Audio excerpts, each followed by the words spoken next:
Assalamu alaikum students. Hope you are all doing well. This is lecture number 3rd of subject history, chapter number 8.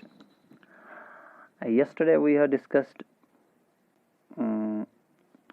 the people in the earlier societies were divided along lines of caste, यानी cast के basis पे उनको divide किया जाता था. उसमें हमने पढ़ा ऊपर जो थे कास्ट सिस्टम के ऊपर जो थे वहाँ पे ब्राह्मण्स थे, ठीक है. उसके बाद क्षत्रियाज थे, उससे नीचे वैश्याज थे, उसके नीचे शूद्राज थे. ब्राह्मण और क्षत्रियाज अपने आप को ऊपर समझते थे, बेहतरीन कास्ट समझते थे, बेहतरीन जात पात अपने आप को समझते थे, बेहतरीन लोग, ठीक है.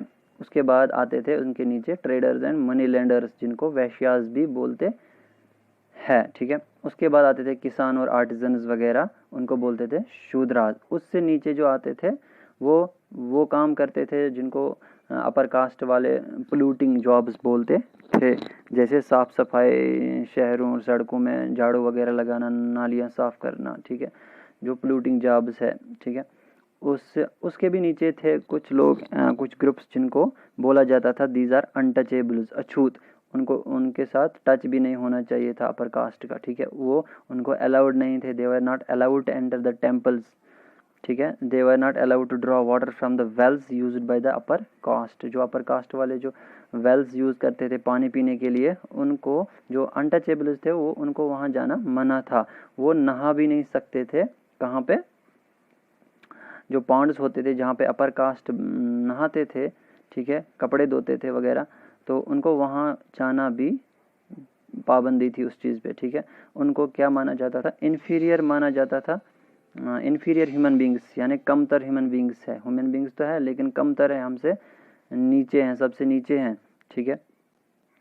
तो ये हमने कल वाले लेक्चर में पढ़ा था.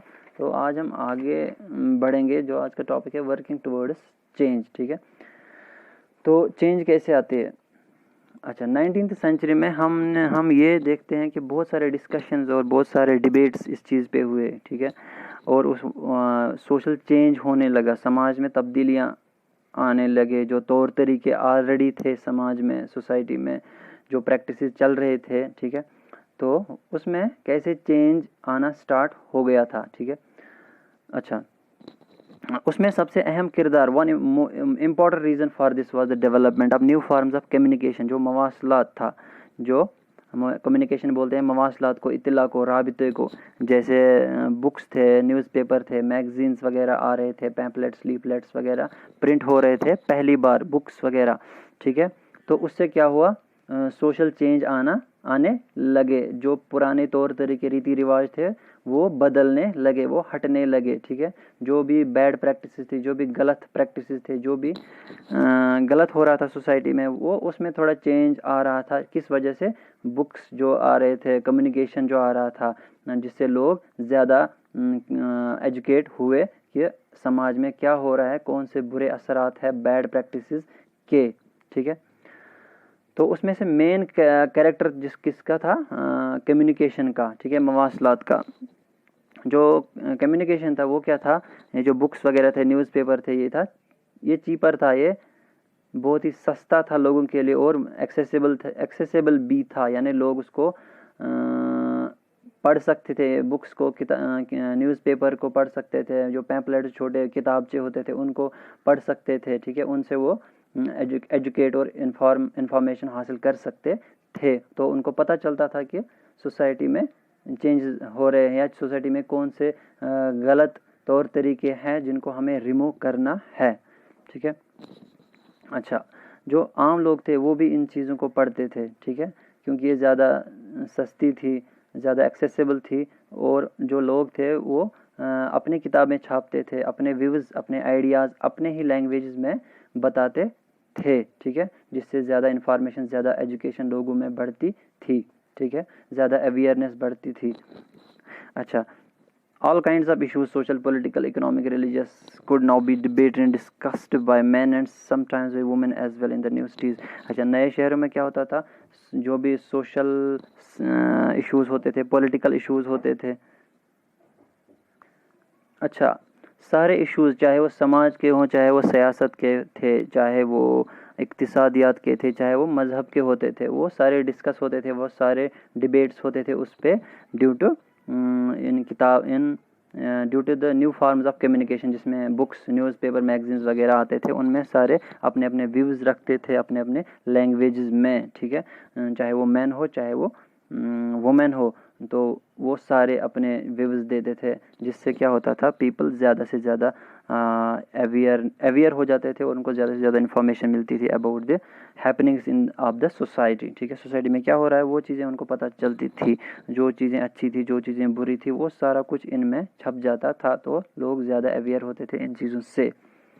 अच्छा, और ये जो डिस्कशन होते थे, जो किताबों में आते थे, न्यूज़पेपर्स में आते थे, पैम्पलेट्स में आते थे, मैगजीन्स में आते थे, वो बहुत सारे लोगों तक पहुंच जाते थे। उनकी रीच जो होती थी वो बहुत वाइड होती थी, ठीक है।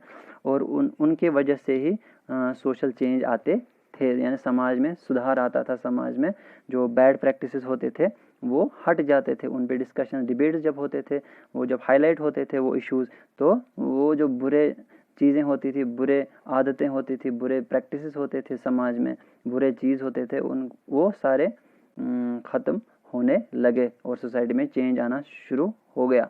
और जो ये डिबेट्स थे, इनको इनिशिएट किया, यानी शुरू किया किन्होंने, रिफार्मर्स ने। हिंदुस्तान के जो सुधारक थे, रिफार्मर बोलते हैं सुधारक, कोई किसी चीज़ में जो जब उनको खामी लगती है तो उसको वो ठीक करने में लग जाते हैं, तो उसको बोलते हैं सुधारक। एंड रिफार्म ग्रुप्स, और रिफार्म यानी सुधारक के जो ग्रुप्स होते थे, बहुत सारे लोग जो जब मिल जाते हैं किसी काम के लिए, उसको बोलते हैं ग्रुप, ठीक है। और ये रिफार्म ग्रुप होते थे, यानी समाज सुधारक ग्रुप्स होते थे, ठीक है। समाज में जो भी बुराई होती थी उसको, उसके इरेडिकेशन के लिए, उसके खात्मे के लिए ये काम करते थे। अच्छा, एक ऐसा रिफार्मर था जिसका नाम था राजा राम मोहन राय, जो 1772 में पैदा हुआ और 1833 में उसकी डेथ हुई, ठीक है। उसने क्या किया, उसने एक एसोसिएशन बनाई, एक ग्रुप बनाया, जिसका नाम उसने रखा ब्रह्मो सभा। ब्रह्मो सभा रखा, उसके बाद उसका नाम पड़ गया ब्रह्मो समाज, ठीक है, कलकत्ता में।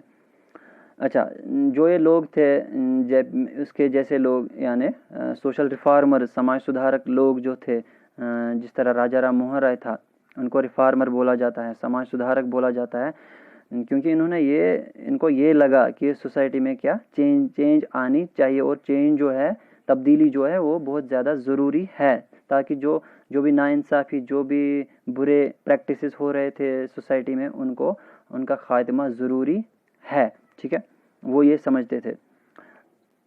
अच्छा, वो they thought that the best way to ensure such changes was by persuading people to give up old practice and adopt new ways of life.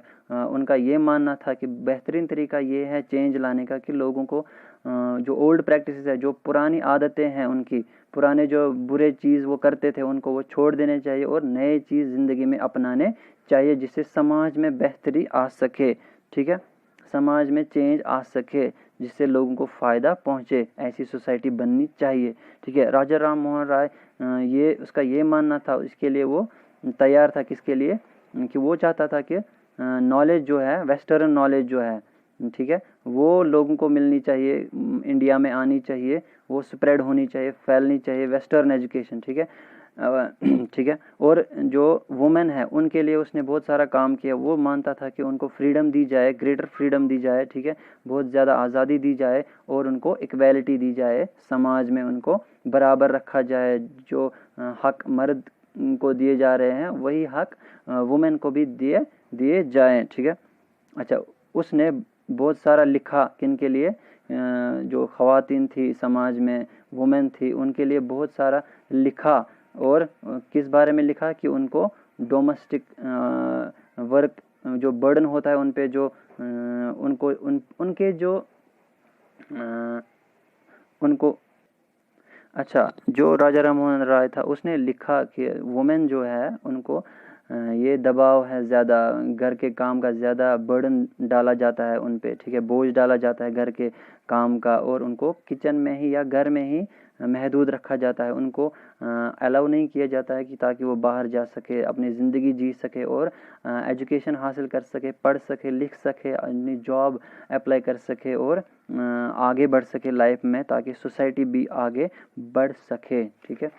तो यहाँ तक आज का लेक्चर है, उम्मीद है आपको अंडरस्टैंड हुआ होगा। If you have any query any question you can message me, ठीक है। Thank you.